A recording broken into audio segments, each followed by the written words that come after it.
بسم الله الرحمن الرحيم. اللهم صل وسلم وبارك على سيدنا محمد وعلى اله وصحبه اجمعين.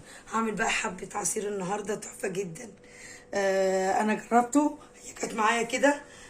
كنت مطلعه مانجايه من الفريزر، طبعا انا شايله المانجا زي ما انتم شايفينها بتلجاه كده. كنت مطلعه مانجايه عايزه اعملها عصير لوحديها، فطلعت جزر. فابني قال لي انا عايز جزر وبرتقال اللي انا شايلاه السنه اللي فاتت في الشتاء، ده برتقال بلدي وجزر. فجات لي الفكره بقى ان انا اضيف عليه كمان موز وجوافه، وطبعا معانا ليمون، معانا سكر، ولو انت عايزه تشربيها بعسل ممكن تضيفي العسل. هنبتدي بقى نسمي الله دوت لسه مجمد معانا. بصوا، بسم الله الرحمن الرحيم. الحاجات ديت بشيلها بتنفعني، وشايفين ان كميه البرتقال اكتر من كميه الجزر، حتى جزر بسيط بس مش كتير. طبعا انا مخزنه البرتقال، جبت برتقال بلدي وقشرته وطلعت منه البذر وزي ما انتم شايفينه كده، والجزر خدته يعني غلوه بسيطه كده 3 4 دقايق وصفيته، وخدت البرتقال رصيته في الكيس وزي ما انتم شايفينه كده.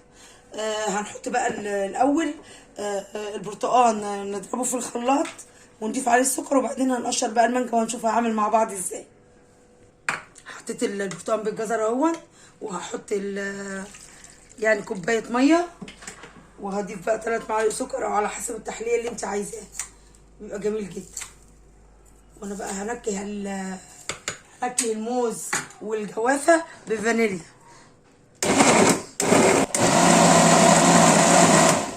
شايفين القوام بتاعه كده؟ هنضيف بقى عليه ده تاني عشان مش عايزه اضيف له ميه كتير. بسم الله الرحمن الرحيم.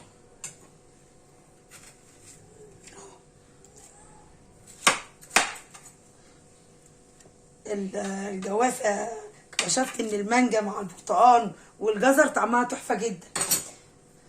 بسم الله الرحمن الرحيم. ضربته بقى ضربه جميله، وما حطيتش ليه بقى ايه ميه تاني. هنصفيه بقى زي ما انتم شايفين اللون بتاعه جميل ازاي. بصوا لونه جميل ازاي. نحطه بقى كده ونصفيه بالراحه بقى. بسم الله الرحمن الرحيم.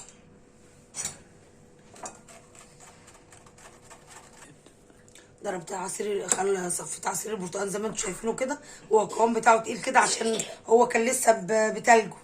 فهنقشر بقى المانجايه مع بعض وهنشوف هنعمل معاها ايه. طبعا انا شايلاها مغسوله بقى ونضيفه، هنقشرها كده. وبرده القشر ممكن تضربيه وتصفيه بس لوحده وتستخدميه تعصير. انا على فكره لما بعمل مانجا ما برميش القشر، بضربه وبصفيه برده بيبقى جميل. نقشرها كده. قشرت بقى المانجا زي ما انتم شايفينها كده، هشيل القطع بتاعها من عليها كده، اخد اللحم بتاعها كده. وعلى فكره المانجايه اللي بتبقى في الفريزر بيبقى سهل ان انت تاخدي اللحم من عليها، ما بيسيبش عليها خالص. بص البذره عشان لسه مجمده. عملت المانجايه بقى زي ما انتم شايفينها كده. بصوا خدتها وهي لسه برضو ايه متجمده. هحطها كده في الخلاط. بسم الله الرحمن الرحيم. وهنضيف عليها ايه بقى؟ هنضيف عليها بقى عصير من عصير البرتقال اللي هو بالجزر، عشان مش هضيف ميه. او ممكن لو هو تقيل معاكي ممكن تضيف حبه ميه بسيطه. انا ممكن اضيف حبه ميه عشان يبقى ايه تقيل. بس عايزه اقول لكم ان طعمه جميل جدا، انا لسه كنت عاملاه امبارح. بسم الله. خلاص انا ضربت عصير المانجا اهو، ضايفه له. بصوا اللون بتاعه هيتحط بقى هنا. بصوا اهو زي ما انتم شايفينه كده، اللون الاصفر على اللون البرتقالي، بس بيبقى له طعم المانجا طاغي على طعم البرتقال والجزر، بس بيبقى فيه مزازه جميله قوي. بصوا قوام العصير. عايزه تضيفي له ميه ضيفي له، بس انا مش هضيف له عشان هو لسه كل ما بيستنى بيفك من التلج اللي فيه. هنضرب بقى دلوقتي الموز والجوافه. بصوا بقى انا ضربت قشر المانجا. عايزه اقول لكم بصوا مطلع العصير عامل ازاي على الوش. بصوا اهو نضيف له بقى حبه ميه كمان، مش في الشفشه بس حبه صغيرين اهو. تقيل تقيل قوام القشر، عامل عصير تقيل. بصوا اهو، بصي، بصوا القشر بتاع المانجا ولا اكنه قشر اهو. حطيت العصير البرتقال وعصير الجزر والمانجا على بعض زي ما انتم شفتوا كده. هنبتدي بقى نضرب هنعمل معانا عصير الجوافه. طبعا اوعي بقى تسمعي الكلام اللي بيقول لك ايه ارمي بذر المانجا، هو كده كده احنا هنصفيه لان هو بيبقى فيه الفايده كله. بصي فيه لحم كتير ازاي. هنحط كده وتشيل الحته دي والحته دي كده اهي، وتقطعه وتحطه في الخلاط. بسم الله، بسم الله الرحمن الرحيم. كل ما كانت الجوافه اللي هي البيضه دي الحلوه هتبقى جميله معاكي في العصير وتبقى شكلها حلو. وطبعا كده كده عشان ما تسودش الجوافه، طبعا احنا كلنا عارفين ان الليمون هو اللي مش بيخليها تسود. نحط بقى معلقتين سكر برده او على حسب التحليه اللي انت حباه. بسم الله الرحمن الرحيم. معلقتين كده. انا عن نفسي ما بحبش العصير مسكر قوي يعني، بحب العصائر الطبيعيه دي، ما بحبهاش مسكره قوي. هنضرب كده وهنضيف لها برده الموز وهنصفي بقى مع بعض.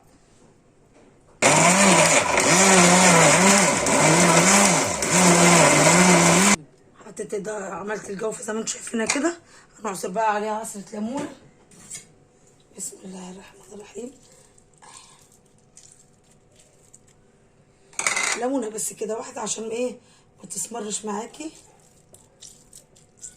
ولو قعدت في التلاجة او في الفريزر، بس انا بحب في الموسم بتاع الجوافة اشربها فريش على طول. هنضيف بقى الموز. بسم الله الرحمن الرحيم اهو، تقطيع كده على السريع. بصي يعني ما شاء الله ده العصير اللي هو 5 في 1. معانا عملنا العصير مانجا وجزر وبرتقال وموز وجوافة. احط بقى تكه كده هتنقل العصير ده نقله جامده جدا. هنحط بس سيكه كده فانيليا بس بسيطه، هتعجبكم جدا وجربوها بالطريقه دي. يعني هتجربوا تعملوا العصير ده على طول. خلاص بقى ضربنا الموز والجوافه. هنصفي بقى كل الحاجات الحلوه دي. واحنا ايه، بصوا مش قادره اقول لكم ريحه الفانيليا. بصوا قوام كده، انا عايزه القوام كده لان انا هظبطها مع بعض في الكاسات وهتبقى جميله، هتعجبكم قوي.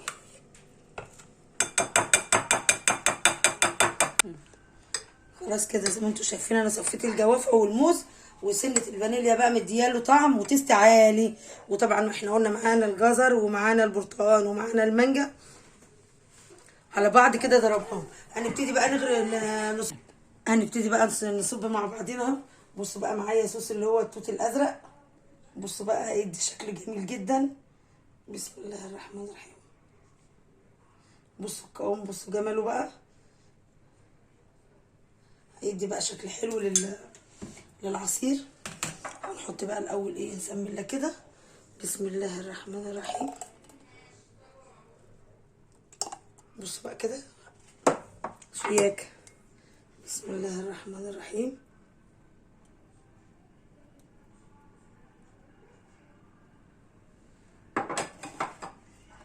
بصوا احنا كمان ايه، احنا نعمل كده.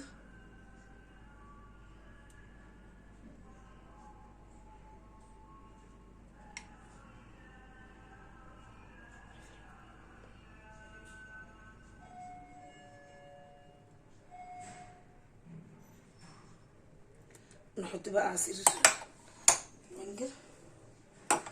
بسم الله الرحمن الرحيم. جربوا العصير ده هيعجبكم جدا. بسم الله الرحمن الرحيم.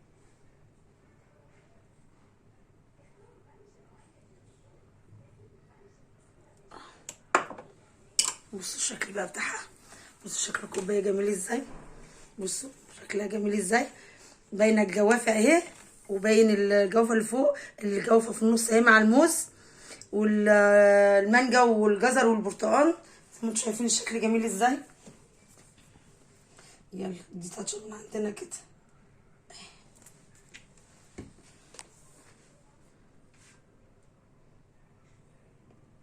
ده صوص التوت الازرق طعمه جميل جدا. بسم الله ما شاء الله خلصت زي ما انتم شايفين كده، الله اكبر، شكلهم جميل جدا وطعمهم مش قادره اقول لكم. الجوافه اهي، بصوا الجوافه عامله ازاي، شكلها جميل ازاي، وطعمها في منتهى الجمال. جربوا العصير ده صدقوني هيعجبكم قوي. 5 في 1. زي ما انتم شايفين كده طعمه لذيذ جدا. وده اللي طبعا اتبقى مني.